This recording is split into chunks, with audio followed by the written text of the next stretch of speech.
This is a dream come true for me. I remember listening to your music from a while back, and I don't want to know your age, but in the world, there's two type of women.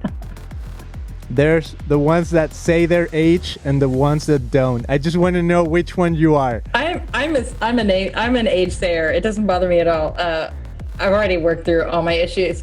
I think I'm 46. Yeah, I think I sorted that out the other day. I'm the age that I was always really surprised when middle-aged people, when I was younger, you would ask them how old they were, and they would go, and they'd have to do the math based on the year they were born. And that happened to me. That's happened to me frequently because I don't really reference my age that much. And then I had to actually do some math and figure it out. So yeah, I'm 46.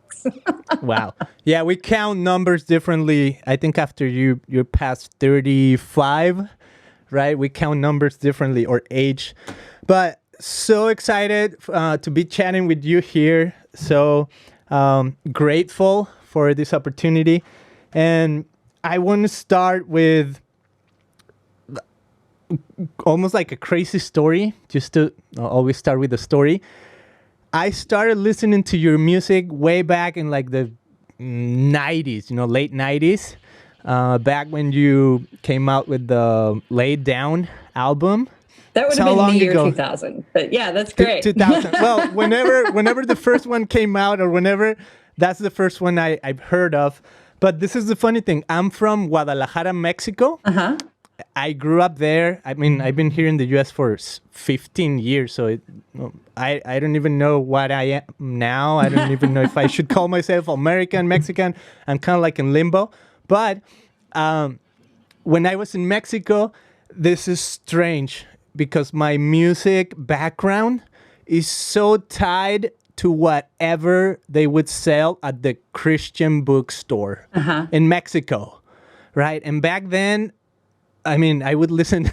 I don't know how familiar you are. I'm sure you've heard of them, but like Carmen, Michael W. Smith, Jars of Clay, right? And all bands dudes, like that. Lots of dudes.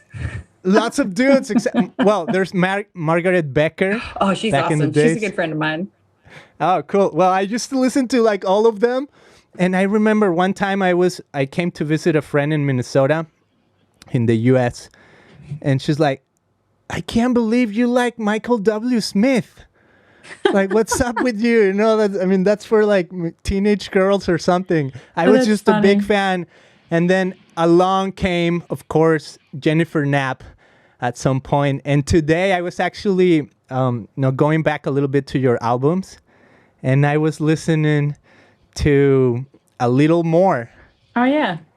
It just brought me back because I remember sitting in my house in Mexico, 17-year-old or however old I was, trying to learn that song on my guitar, a crappy old guitar. So you know how to play it. Now we're on video. I could give you a lesson. I just grab a guitar. Yeah, exactly. And I thought it was only fair that I would put at least 2 guitars in my wall because I'm like, Jennifer has like amazing guitars in the background.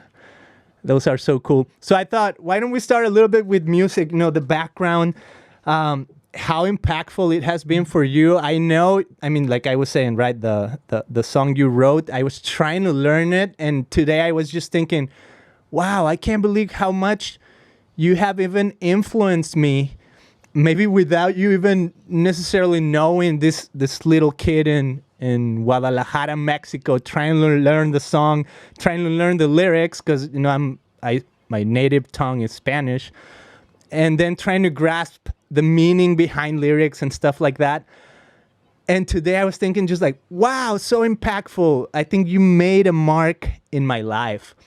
How has music marked you? And I have a little bio that I'm going to read in a little bit, but I want to hear from you. Before I say anything about you, how has music impacted you? Oh, man. Yeah, for sure. I couldn't have told you that I would have had the life that I have. Like, so obviously, like, music's been a huge, huge influence in my life. I started as a little girl playing like recorders and piano and stuff like that. And my claim to fame, and actually how I seriously started to get into music, I was a trumpet player, and I actually went to university as a classical trumpet player.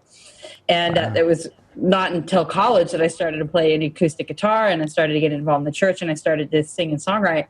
And then a couple of years after that, I ended up touring and doing concerts and things like that. Never would have dreamed that this is something that would have so profoundly shaped my life. I didn't aspire to necessarily have a career in performance. I would have never, I just don't think to be honest, I don't think I'm cool enough to like be a rock star. I don't have any street cred in my own mind to have accomplished the things in my career that I've done. But it's allowed me to see the world, meet amazing people, and to just, I think more on on a more personal level, music has been so critical to like getting to know myself, like getting, just trying to get my own sense of worth in the world. It doesn't depend on it. I don't mean to make any, but it's given me something to do, and it's giving me something to focus on and to become passionate about. And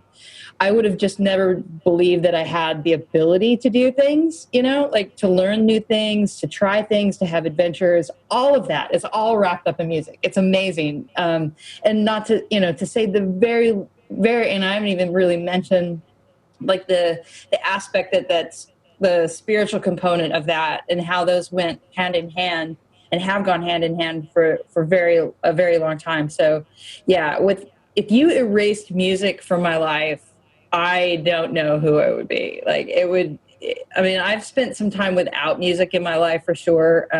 We can talk about that, I suppose, but yeah, it's like the best friend, there's so many things that I have in my life that just, it would be a big black hole without it. Cause it's just that important. Wow, that's so cool. And I'm going to say a little bit about you. Jennifer Knapp is a Grammy-nominated singer-songwriter, author, speaker, and advocate. Her impressive history includes selling over 1 million albums with her first 3 releases, Kansas, Lay It Down, and The Way I Am. But then Jennifer Knapp walked away from music in 2002 at the height of her career. And then after a hiatus, however you say that, hiatus. Hiatus, that. I like the way you say it better. I can't even say it again. She returned in 2010, and then later on as the first major artist in Christian music world to speak openly about LGBTQ identity. Her unique position created opportunities for a national dialogue, including appearances on Larry King Live, TEDx Stage, and then you founded the nonprofit organization Inside Out. Faith, you continue to perform, maybe not right now because of COVID, but across nationally, and advocate for LGBTQ and faith issues. And you have a master's degree in theological studies at Vanderbilt Divinity School. Wow, you make me sound so, like I've done stuff. You've done stuff. It's so impressive. It's so cool. I know for a fact because I told you I come from Guadalajara, Mexico, and I had a dream of music. And, I was in a band, like the dream of having a band, right? But for some reason, maybe because of all the influence I had from American music and really like all the Christian music I was listening to back then, DC Talk and all those bands. One day, I want to tell you this story. It's almost just funny and a little stupid and silly. But I ended up, I think it's called Brentwood, Tennessee. Brentwood? Is there a city? Yes. Yeah. So there's a city in Tennessee, and I remember bringing a CD I recorded in Mexico, knocking on the doors of I forgot the label, was a record label, Forefront I can't remember, but something there. Yeah, so Brentwood, Tennessee, for those who are geographically challenged, is basically a kind of like a suburb of Nashville, Tennessee. And a lot of the Christian music labels and the offices and stuff are in Brentwood. So you went door to door to I a went bunch of door to Christian door labels. all the way to Brentwood and knocked on the that's door so only to cute. be so cute, right? And only to be told, hey, pretty much what they told me, that's not the proper way, for your music to get to the Please, hands come of a on, producer, man. right? This What's is back the in the proper days. way? I don't even know what the proper way is. I guess now there's Instagram, there's YouTube, there's all those things that, you can, in a sense, blow up or do whatever you want with your music, right? Back then, I knocked on the doors and, just pretty much my dream was shattered. I had to use music in a whole different way, right? I know. But I think there's, I don't know. I feel like hope is the only driving force into the future, right? So even when maybe your highest dreams are stripped away, hope is the only thing that, at least for me, has impulsed me into maybe finding something else, right? And to me, it was a family. I have a wife and 3 kids, and it's phenomenal. And sometimes when I look back, I'm like, wow, maybe really if I would have made anything in music, maybe I wouldn't have had the family that I do now and have invested all the time that I have had with them, right? But we're not here to talk about me. We're here to talk about cute. you. No, but that's really vulnerable thing to do. I think that's beautiful. And let me just say this in response, because I really feel for creatives, people, and have a dream to share something that you really love. Music at its most fundamental, like, forget about selling records, forget about being, on a stage with lights. And that's all well and good for your ego. But when it comes to like sharing music, the thing that makes music so wonderful is that we share it. And especially when you write something or create something. I make dinner and I want people to eat it. You know what I mean? I'm like, oh my God, you have to see this. This is so amazing. There's an infectious joy about that, which you clearly have. But I think sometimes with our modern culture, we think that success is built on our popularity versus the experience of the gifts that we have. So at the end of the day, what I say to any musician is like, don't put the cart before the horse. If people like you, they'll keep asking you to sing, and that's a really great thing, and it's a wonderful bonus on top of everything else. But oh my gosh, if you love what you're doing, you still got guitars, I see your pedal board, like you've got you're still creating. That's the thing that's important. And even when I wasn't playing, like when I had to decide after I'd taken a big long break whether I was going to come back or not, like I knew in some way that people responded to the music that I have. And that's a really generous and wonderful gift to have been able to receive. But I never, even to this day, I do not assume that people will keep asking me to play.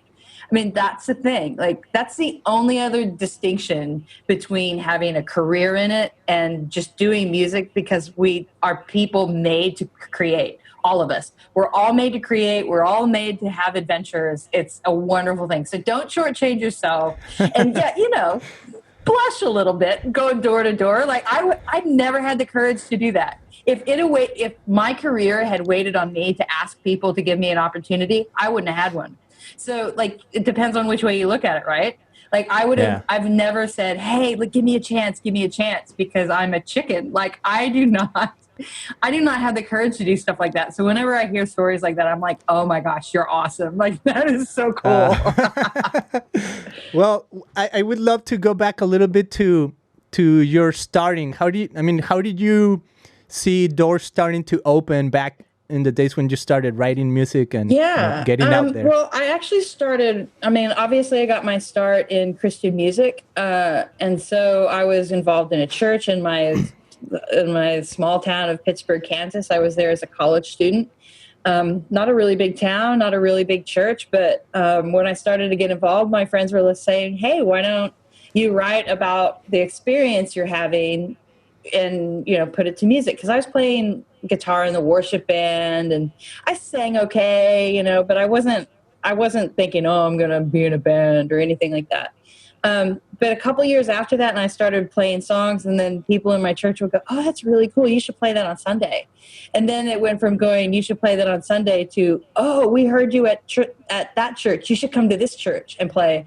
And then before that, it was like, and then after that, it was like, I was going to coffee clubs, and then I was traveling out of state. I'd never even been on an airplane or even been to an airport until I was doing music. And I got my first gig, like, I had to fly from Kansas City to Chicago, and I was freaking out.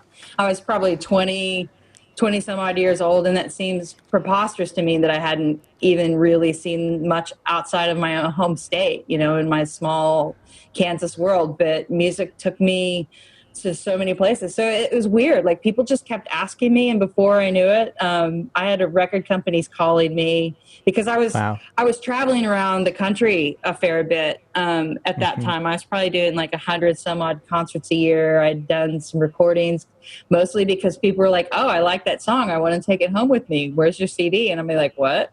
Well, you mean people record music? I know that's kind of a silly thing. I just never really imagined making records and doing that kind of stuff. But it really is. It's not an exaggeration to say that it was a real accident. Like, people just kept asking me, and I just kept kind of like Scooby-Doo, just kind of like, okay, sure. Nice. And that's kind of the way it's still going today. I have a lot more aspirations, I think, today. Like, I'm a little bit more motivated. Like, there are things that I go, oh, I can do this now. Like, I have confidence in my abilities, and I have visions for what I want to do that make it a little bit more helpful. But that's 20 years. It took me 20 years of experience to feel like I can. I was probably doing music for 15 years or so until that was the first time I said, hey, I think I'm a creator. I think I can take ownership of this. Because to take ownership before that would have made me feel like I was saying that I could do something when I didn't have the confidence that I could do it. Like, to say, oh, I'm a singer-songwriter now seems easy, because I am. I'm a singer-songwriter. But even after my first career was over, to say I was a singer-songwriter, I always felt like, well, it's weird. I kind of accidentally tripped into a music career, and I have one, but I don't know if I'm talented or not. I don't know if I have a gift or not. It was a weird kind of thing for me to do. But yeah, it just kind of got started by accident, and people just kept asking me, and I just foolishly keep saying yes. Wow, that's so interesting, because I've been in a similar journey. What I have discovered about myself is that sometimes the positive input that I get from other people, I should pay attention to that. I mean, there's enough negativity and criticism going around, but really sometimes when somebody gives you a positive feedback, you just dismiss it. That's not me. Oh, You're a great songwriter. Thanks. Whatever. Not me. Thank you. Whatever. Right. And lately I've been learning a little bit more of like, maybe they're right. Maybe when they say all these positive things about me, maybe they see something that I can't even see it. But when there's enough people kind of like telling you, good things about yourself, I don't know. I think it's a moment maybe to start paying attention and gain that, what you just talked about, confidence, right? In what I don't think our abilities are necessarily just to build our ego, right? Yeah, and it's a variety of things too, because I find that it takes a lot of courage for me to say something genuinely thankful. Like, if I see something that somebody else is doing and it's meaningful to me, right?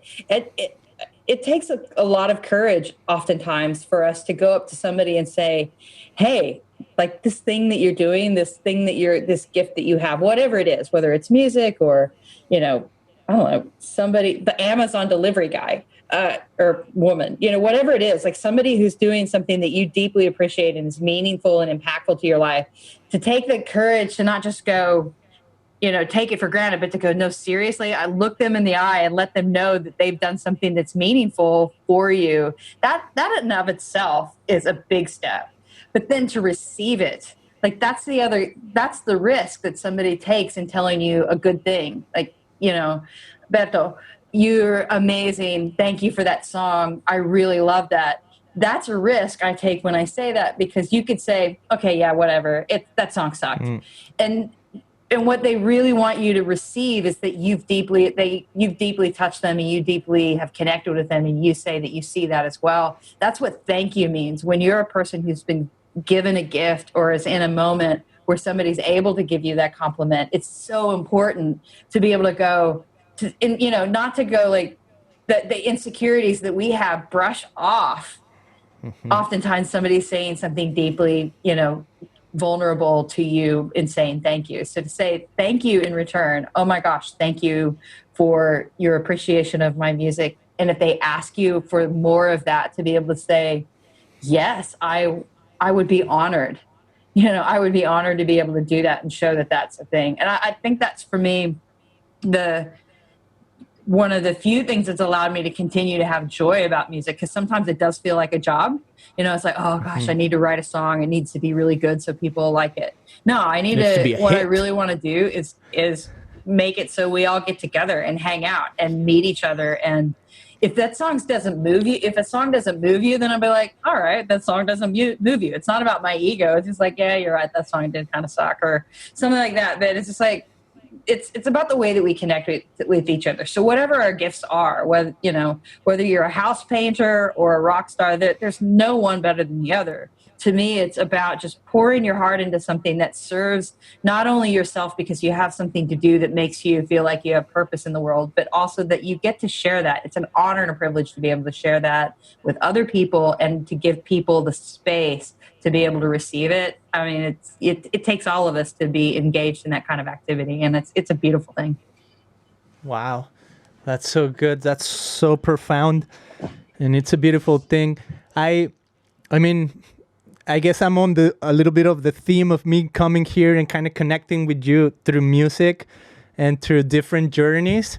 So another story of mine just popped in my head. Not in my hand, in my head. And I wanna share it because it's somehow connected.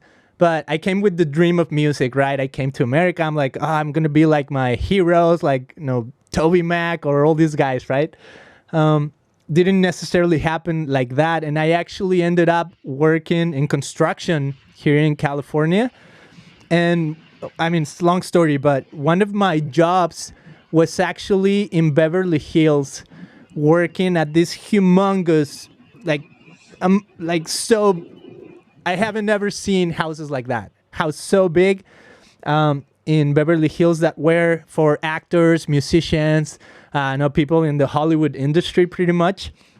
And I mean, what you were just saying touched me because I happened to be a tile guy.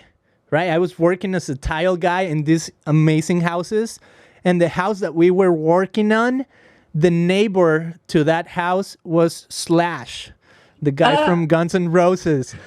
And every now and then you would hear him like blasting off the stereo. I'm not listening to Coldplay and U2. That's awesome. Out of all the music he could listen to. But it's so interesting because when you say you're affirming, right, the people's talents and people's abilities, at some point I had to recognize that, something about being right next door to probably what we would call a successful musician, right? And here I am on the other side of his wall, working as a construction worker, right? With my dream shattered, but also recognizing that there was something beautiful in what I was doing, and when I look back, now I think, wow, I really have abilities that I didn't know I had, like this studio right here, I did it because now I'm a DIY type of guy, and I learned all these skills here in America, in construction and learning how to work with wood, learning how to do all these things. And I think in a sense, it also reflects my artistry in a whole different way. But I wouldn't have discovered that if I wouldn't have stepped into that, if I would have been just complaining, I should have been on the other side of the wall, right? Writing a hit song or writing the best album in the world. See, I don't see to me, I'm like, whatever the thread is that we pull, whatever journey it is that we take, there's usually a couple of things in our narratives, right? That we go, man, I probably wouldn't have been here if it hadn't been for this little turn in the road, right? Or this little other turn. And I'm not a big fan of like judging it, but being able to get to where you are and be amazed. Like that's a real beautiful gift to be able to look backwards at your journey and go, wow, like this journey is really amazing. And I wouldn't exchange mine even in the hard days, right? You don't change the weird things because you couldn't script it out for yourself that way. Like if you'd have, if you'd have told me that I would have gone through the career that I would have gone through in the Christian music industry and told me what it would have been beforehand, I probably wouldn't have said yes. In fact, even now, sometimes I'm hesitant to say yes to things because I'm just scared that I won't be able to measure up to everybody's expectations, or I'm just, nervous that by saying yes to something, it'll lead to something else that I'm not sure I have the energy for, or the talent for, or the intellect for. I was scared of going to div school, for example. And like, I hadn't been to school in, 15 years, but, going back, and I was going, I'm an old lady going back to school with a bunch of young kids, relatively, those kinds of things. But had I not said yes to those things, you don't get the journey that you have. It's pretty amazing. And I'm, by the way, super jealous that you know how to lay tile, because that is not, to do it right, man, to do it right. Oh, I can't do it. Like any of the times that I've ever tried to repair anything that has to do with joins and caulk, or I don't know what you call it. What do you call it when you put the tiles? What's the stuff in between the tiles? Well, at the end, it's called, no, when you stick the tile, it's called thin set. But then the last part in between, yeah. I just lost it right now because you haven't done it. I know the word in Spanish, lechada, but the grout. The grout, yes. Yeah, anything that has to do with grout and filling or any kind of masonry, that kind of ilk of things, I am terrible at. It's so beautiful, though.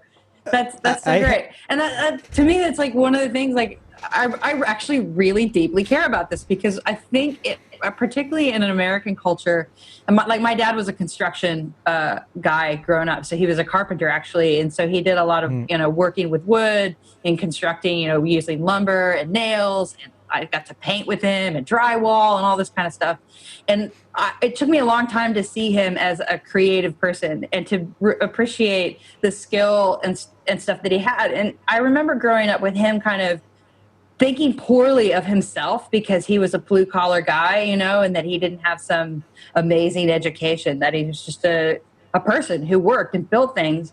And as I drove around my small town, I grew up in a town called Chanute, Kansas. It's a town of about 10,000 people, not very big.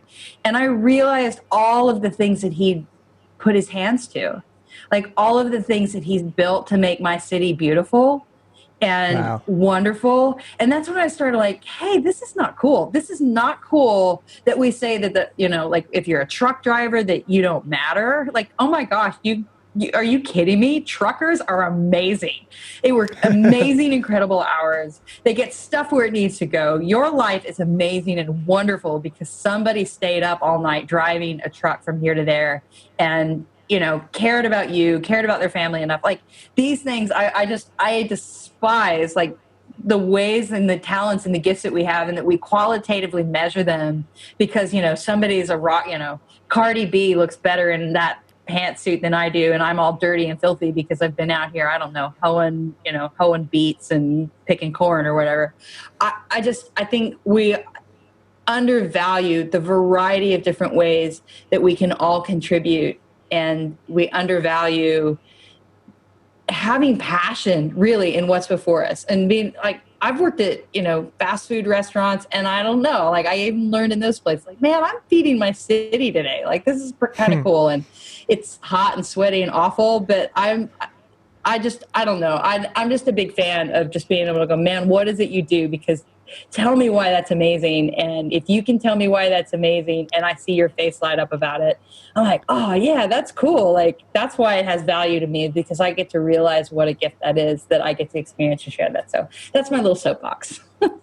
That's so good. Yeah. I think honestly, we're all interconnected, right? And even if we don't see it, we all depend on each other just as humans. We so do. Right? We really do. And like, what can I do for you? Like, sing a song. Great. I mean, what does that really do? And I don't want to undervalue it, because I think we need to have those songs that we sing, right, through the hard moments of our lives or in a busy work day. I don't want to undervalue music and creativity in that sense at all. But it's just like, man, I have never built a bridge. Like, I am not the guy you want to call when there's a hole in your roof. Like, You can't put a Yeah. song over that. Wow. Yeah, that's so good. And right now, as you mentioned, building bridges. I think in a sense, that's kind of what I'm trying to do with this podcast. I'm trying to build bridges, and I know in the last episode I was even telling his name is Brian Sanders. I was telling him I don't think Christian podcast is like the clever name I would have chosen. I actually had a few other attempts to podcasting before. One was called Hell No, and one was called Losers Win. But in terms of moving forward, and especially I would say my passion for Jesus, I think this made more sense to have it named, Christian Podcast. And I'm curious to know about your journey of faith. And let's say 30 years ago, if we would have said Christianity, and I don't think we had the term LGBT back then, maybe just the word gay, right? If you would have those, if we would have those words together, it was almost like an oxymoron, right? Like those don't go together. Can you tell me, what are you discovering lately? Going to, you call it Divinity School? Yeah.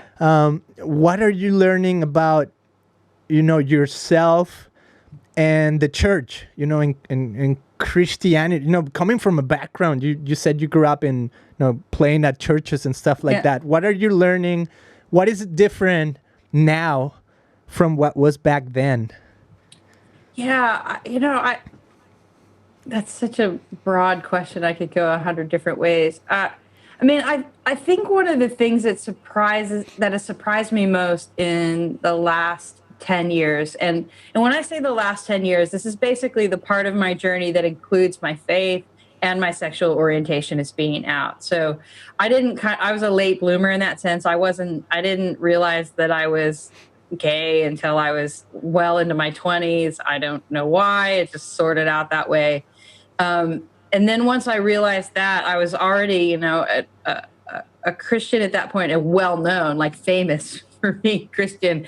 And like you said, at that time, I was just like, it was like oil and water. It was not something that I was allowed to be if I was going to be considered a legitimate Christian. And I think in the distinction of that time, what I've learned in the process of coming out, especially about church, is that I had a view of church, and I think I was raised inside of faith communities to see church as something I was supposed to live into. Like, you're supposed to belong to a church, and everything you do in belonging to a church means that you have to behave right. Like, we have rules, almost expectations inside the church, that in some sense, in becoming a Christian or being a Christian, what we are trying to do is live into a standard, and those standards are already set. And I'm not saying that that's necessarily wrong, but in my experience, what I'm learning is that churches should be about our community, like coming together, and that we're on a journey with one another. Like, I'm not inspiring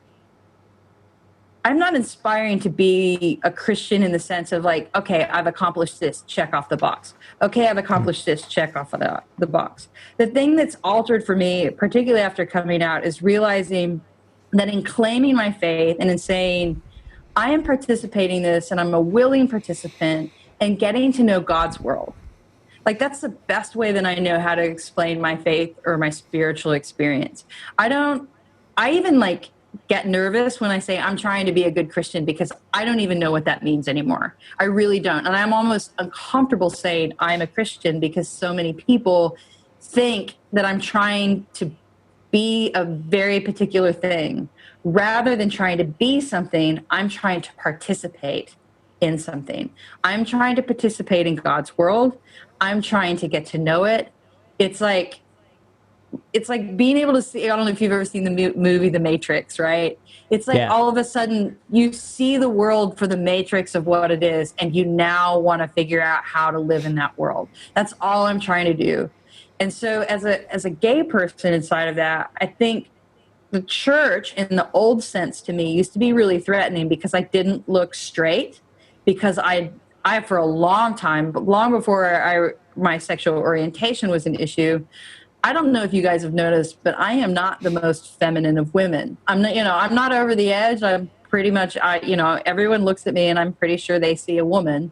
But when I see, girls dancing in mini skirts with, size 25 waist, that ain't me. I don't even know what it is to be, quote unquote, whatever that kind of woman is. I don't know, but I am me. And I already struggled with being able to think, this is the person that I am. I'm not trying to be someone else. I'm trying to be me. Who am I? What does God see in me? What does God love about me? What do I not love about myself that God loves? Like, this has always been part of my spiritual journey. So the long-winded kind of rounding out of that question is the church has changed for me because I've started to see that the church is that's been practicing affirmation and has kind of gotten over the hump. The friends of mine who have gotten over the hump of thinking that God only loves you if you're doing X, if you're doing fill in the blanks. No, God loves you, period. Like, that's it. And then from there, what we're trying to do is participate in God's world and have that journey with whatever we come with, whether you come from Guadalajara or Chanute, or you're a guy, you're a girl, or it's not about who we love, it's how we love. It's what do we do with the lives that we have? Am I living toward holiness with the gifts and the weird arms and legs and the things that I have? What am I doing with those things that's participating in peace and harmony and a movement with God's world? That's the best way I know how to explain it. So the church for me then has been an invitation back into that space where people who are on that journey with me, I'm not getting on their railroad tracks so they can make me acceptable to them to be their friend. It's the other way around. I am in that community where we're all investing in one another together, journeying toward each other. So whatever your gifts are or whoever you are that you bring to the table, it's my moment to be able to say, hey, man, how can I help you along that journey? It's not for me to tell you what your journey should be. It's to be able to assist you when your needs arise, when your issues arise, when you say, this is what I'd like to work on, this is what I see I need to get better at if you need to get better at something, or this is where I need support. That's what our church is supposed to be. We are supposed to be building a community together, not trying to make. I think that's the kind of the misconception sometimes we have at church, is that we're supposed to build this perfect thing rather than the perfect thing is built because we continue to give our gifts and invest our gifts. We're just slowly adding into it and growing and learning our skill set, because if we knew it already, we'd be it. I think. Yeah. And so coming out for me has been like a real journey into that space of realizing that, yeah, the church isn't there for me to have to live up to, but rather something for me to find a community that can help me find community and live into. It's not about ticking off boxes. It's about having a journey together and assisting one another along the way. Wow, that is assisting one another along the way. So beautiful, so profound. Was there ever, I saw a while back, maybe back when you came out, there was some sort of interview on national TV maybe where you're debating with a pastor, and then the pastor's kind of mad at you because we gave you a platform, something like that, and it's almost like he was feeling like you're turning your back on us. And I don't want to revive any old sentiments, but was there ever some sort of reconciliation back, not to that person, but back to this idea of the church, or maybe I'm not saying reconciliation from you, I'm saying from the other part. Was there ever somebody saying, you know what, we screwed up, we shouldn't have done it that way? Was there anything ever like that where you felt like, not that you were owed an apology maybe, but really, I don't know. I feel like just maybe as a Christian, I would love to say, sorry, sorry for the way things were. I have a lot of people who have expressed that, and that's helpful and that's really kind. But the most meaningful thing is that I have relationships. I'm able to do what I do. I go out and I play music, and sometimes, whether I'm at a bar and playing a concert or I'm in a faith community, usually if I'm in a church, I'm talking about LGBTQ advocacy and those kinds of things. I have a relationship with people of faith that hasn't gone anywhere. Like, we had some disagreements, we've fought back and forth, we tussle, we arm wrestle from time to time, but and certainly I've had people come up to me face to face, even complete strangers, going, "Hey man, what's happening as a whole, what we see happening to you and what, people are saying to you is not indicative of the faith that we all share. Like, this is not Christianity doesn't." I think the idea, right, sometimes when we see something happen in the media, right, if you see Christianity as this big voice, it's not just one person, it's not just one thing. There are thousands and thousands of denominations of Christians. There are millions of us who practice Christianity, very familiar to one another, but we're all on an individual journey as much as we are as a whole, right? To say that Christianity on its own has offended me, I used to think that for a long time, and I started to realize that was a mistake on my part, to think that some people who said terrible, awful, and do awful and terrible things speak for the whole of the church. They don't. And it's been helpful for me to meet people who have been very deliberate in saying, "Oh my gosh, I see this happening to you." That's the first step to empathy, right? Like, I see that. That looks painful and terrible. And you feel that. I feel that. I felt that as a human being. That's been extremely healing. And the more that I actually really know the person who says that to me, the deeper that's gone right into my soul. So yes, people have said apologies, but more importantly, I'm actually seeing that change in our daily conversations. Like, it used to feel like my world was so narrow and I was like the only gay person in the whole Christian world that had ever taken this leap. And as I came out, which is the first risk that any of us have to do, is you have to do something on your own. And it may feel like you're the only one. But when you do that, you start to realize there are other people doing that, and you get to meet other people. So not only that has it been the people that have apologized and then shown that and invited me to come to places where I've had to say, "Okay, yeah, I'll come and see if I'll come to the come have dinner with me. We're not all bad." And then I go, "Oh God, I don't want to go to dinner with you because it's going to be bad." And then it turns out to be good. I take that risk, right? To say, nobody's trying to sell me anything. Somebody's just trying to be my friend and build those relationships. Those have all been really super good. And I've been really grateful to have that opportunity. But it wouldn't have happened if I didn't come out, and it wouldn't have happened if people didn't, understand that I might have been a little bit hesitant or hurt and were empathetic to my experience and just said, a lot of people just said, "You know what, when and if you're ready, you don't have to be anything that you think that we have to be. We just want you to know that we love you and we really like listening to your music." And I think that was a really great way when people just started showing up to shows and we weren't having big debates. We were just having a good time, just meeting people and spending time with one another. And then, I think 10 years on, like, I'm having some really deep, meaningful conversations with our audience oftentimes, but we know where each other at, and they know that I'm not trying to convince them of anything, and nobody's trying to convince me of other things. And people believe me, in the story that I'm telling now, like the good days and bad days with and without my faith. That's a lot to say. Is like, yeah, it's been important to hear that back, to hear people say, "This is not cool, what's going on."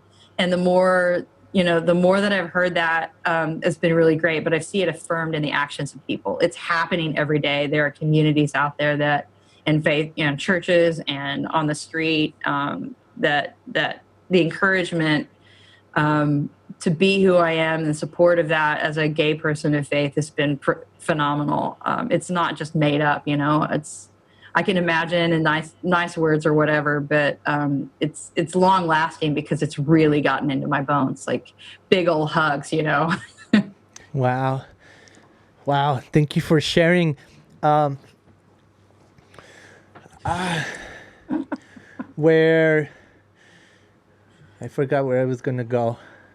Put you in the back of your seat. I have a way of doing that. Yeah.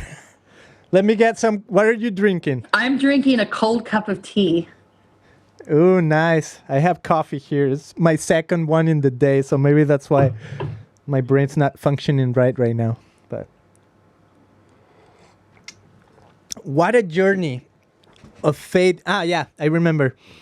Not why, but tell me about that journey, because I mean, you said like almost late in the game you started going to the Vanderbilt Divinity School. Yep.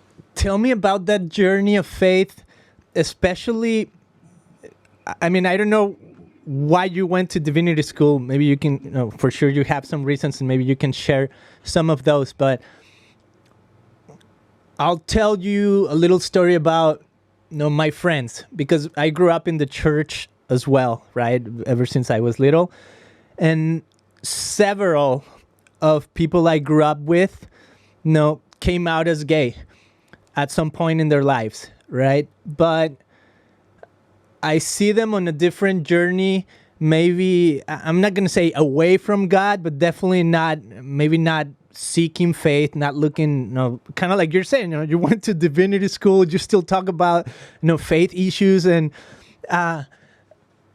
also I've heard statistics that say, a lot of the people that came out as gay and didn't come back to the church came from the church. They were raised in the church. They didn't find a space there to be themselves. But now, why do you think some of them are just away from faith? And maybe the question is, why did you stick to faith? Well, I don't think I always stuck. Yeah, I certainly can't speak for other people, but I certainly related to I certainly relate to the difficulty of and the choice that it feels like to participate or to not to participate, and then having to negotiate or figure out or reconcile or whatever the word is on what that really means. I'm probably, let me just start off by saying I'm probably surprised that I'm as engaged with my faith community as much as I am, because in 2010, when I came out and that became like this national press release, I mean, you don't walk that back. I mean, it's a billboard that goes, "You're gay." And no matter what I do after that, I'm branded, right? But I was actually a little bit excited because I thought, oh man, this will be great. I can now that I'm gay, like all the Christians will not want to talk to me about anything substantial about faith anymore. And now I can keep this all to myself. Like I can have my private spiritual experience and I don't have to put it out there for anybody. And because I was content with that. Like I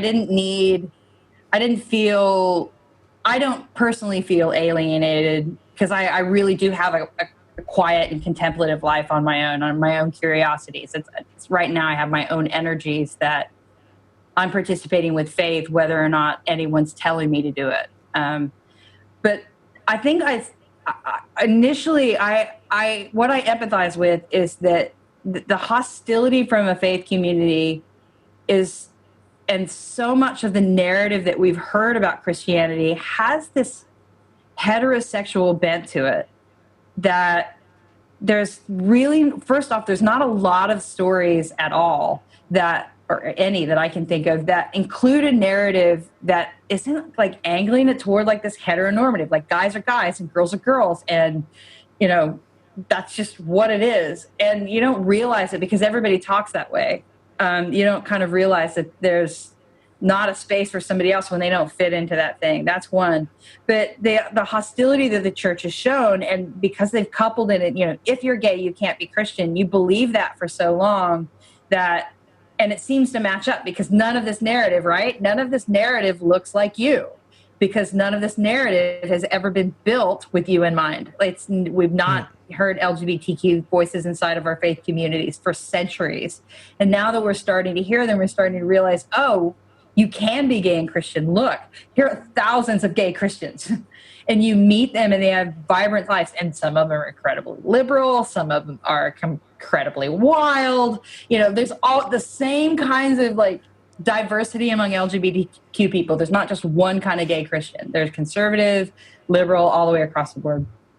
So I think the thing that I wanted to do was genuinely chuck the baby out with the bathwater. And I was pretty excited to do it. But what I realized is that whether or not I was participating, I was still thinking in terms of faith. I was still thinking about spirituality. I was still curious about God, and I did that privately. And what I found was that it was pretty lonely to do that privately. Like there wasn't some switch. Once I realized that it was gay, there was not some switch I could turn God off with. I tried. I actually was like, oh, I don't want to hear that anymore. Like I don't know how to make sense of this jerk who's making me feel bad about myself. So I wanted to turn that off, but I couldn't, because turning him off also meant turning off everything else.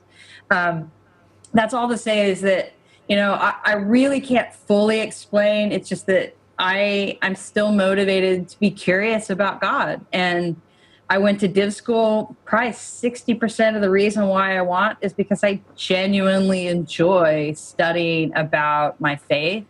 The history of Christianity is a huge one for me.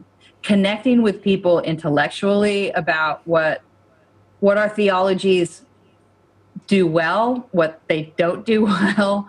I like thinking about these deeper issues and participating with it. And then probably the other 40% is that I am now more comfortable in realizing that I do have something to say about my faith experience that still matters in terms of leadership.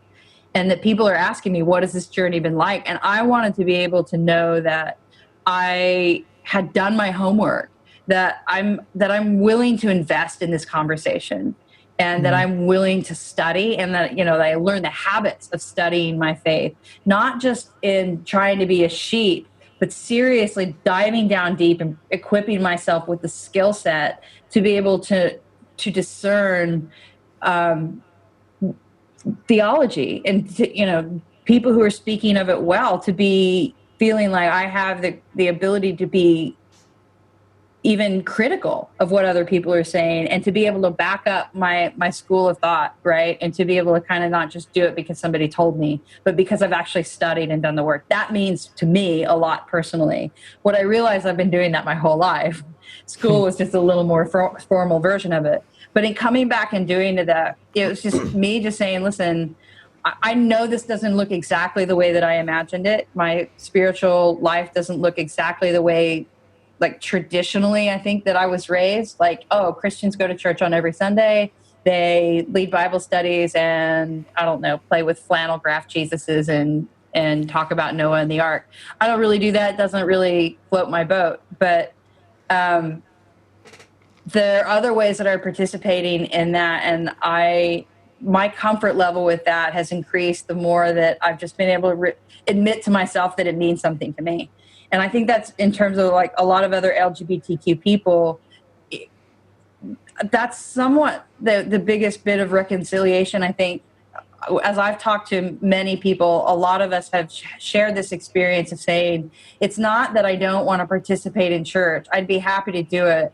I don't know how to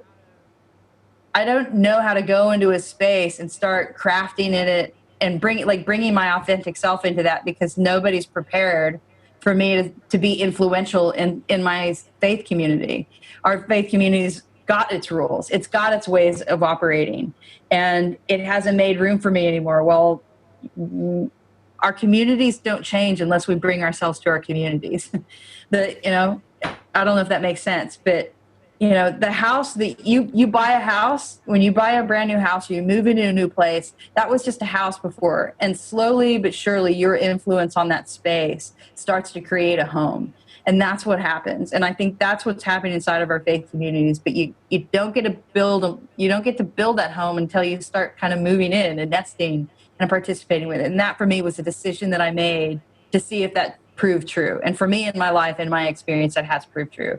Like, this is something that means something to me, and I want to participate, and I'm not going to give it up just because I'm scared. I'm not going to give it up just because there's no road paved in front of me. I'm actually going to see how far I can go while forging a trail, if that's what I got to do. But what I found is that I'm not the only one doing that, and that there are other people here, and lo and behold, it's a community of people that are willing to do that with me. Wow. So good. I want to affirm you. Not that you need my affirmation, but it's just so cool to know that maybe knowing all the criticism that you were about to receive, you still stepped into that journey, right? And maybe even not necessarily knowing what was ahead. And I think you have almost paved a road for many people. You are one of those like first, the people that go in front of the army and say, yeah, raises up the sword, and everybody kind of like follows behind. And you're that type of leader. The silliest, dumbest, no, or whatever. Sometimes intrepid, sometimes fool. So yeah, that's true. Sometimes intrepid, sometimes fool. The thing is though, like I sometimes think of it as like the carrot, the whole carrot and the mule kind of thing. The things that we really care about, even though they're scary, we tend to chase after. And kind of circling back around to where we started, I really genuinely love music. And what I didn't know is I genuinely love connecting to people. And what I didn't know is that music is deeply a spiritual thing to participate in. All of those things kind of bound up together. And at one time or another, any one of those things could be a little bit more carrot. Like if I'm scared what's going to happen in music, I might be encouraged because I've got a community of people behind me. Sometimes I can be scared of the community of people, but the carrot of music, like I just got a song that I want to get out there or whatever it is. I'm really grateful because had I not been so hungry to participate in my own music, at least, in this part of the journey that we're talking about and coming back to music, coming back to public life and being willing to face and confront the hard, not so easy road of being a Christian and a gay Christian on a very public space.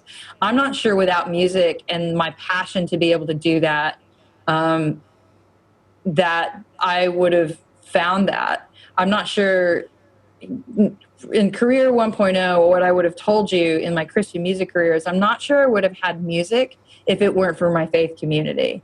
My faith community kept asking me for music.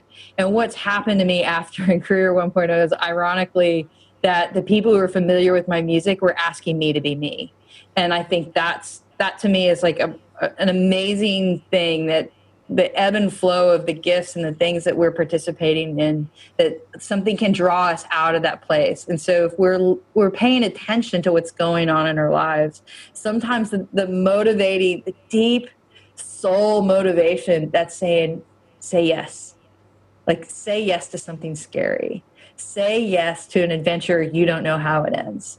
Whatever it is, like those are the moments where you're just like, it may, it's very well maybe leading you to the place where you didn't know that you'd be able to go. And I feel like it's a real gift sometimes that it's hard for me not to give God credit for that being a genuine thing. Like, it's not just, I want you to do something for me. Here's something really scary. Buck up your courage, kid, and get on with it and be obedient. It's not that way. It's like, no, there's an adventure in front of you. There's something amazing that's going to happen. Please say yes.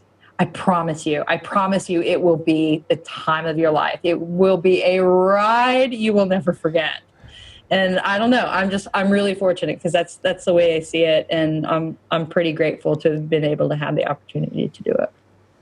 Awesome. I think that's the invitation for our listeners, right? That there's an adventure right in front of them. You said it so well. Do you play? At the beginning, you said you went to school for flute or trumpet. Trumpet. Did you say? For trumpet. Trumpet. Yeah. Did you play the trumpet on the last record in that song? I forgot the name of the song, but there's a song with an amazing trumpet sound, almost like a slow tempo. There's a song on it's called "Perfect Pardon," and it was my idea to put a horn section on it, but we ended up.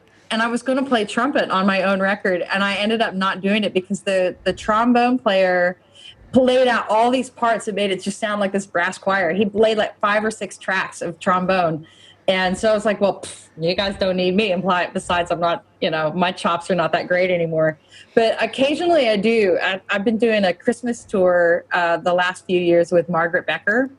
And so we've got a record out together called The Hymns of Christmas, and we're going to be touring it, quote unquote, online this fall. But on the record, I play trumpet, and I do a little trumpet solo. And then this last time, the last tour, I actually pulled out trombone. So I've been playing trombone and trumpet once a year around Christmas time. It makes me sweat. Oh, my God, I'm mortified every time I do it. It's just so bizarre to play with my face, but I'll do it just to prove that I can still do it.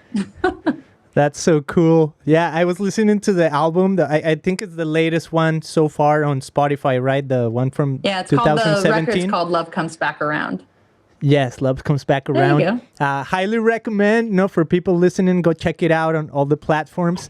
And I was listening to that. When you told me about the trumpet, I was like, oh, I wonder if she was the one playing the trumpet, because it was just beautiful. And what is next in your musical career, apart from the tour you're doing or the online tour you're doing with Margaret Becker? Yeah. What can people expect? I think I was seeing on Instagram that you have like a Patreon or something like that. Yeah. So recently we've launched a Patreon. So for those of you who don't know what Patreon is, it's basically kind of like it's a supportive community. It's where you can sign up, be a patron of our arts, and basically be a part of the sustainable economy of any creator. So I know like Derek Webb's on there. Another friend of mine, Sarah Peacock, tons and tons of creators, tons of podcasters as well.